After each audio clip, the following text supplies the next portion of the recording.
So how do you see your send requests on Instagram through the iPhone? And let's get started. If you're new on Foxtecc, most definitely subscribe so you never miss anything important, right? So of course, go to your Instagram, then navigate to your profile, and you need to go to the three dots button in the top left or top right corner, right? So you'll be able to just go in there and then proceed to the account center, which appears at the top of the list. Then go to your information and permission. And so you need to tap on this like that. And at the top, we have the export your information. And so you go there as well.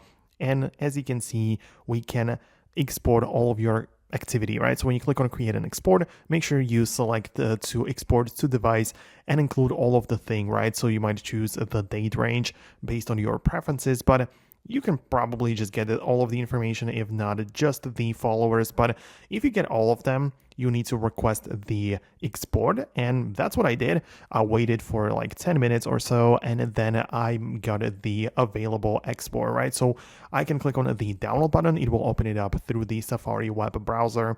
And at the end of the day, it will be downloaded to the files application, to my downloads.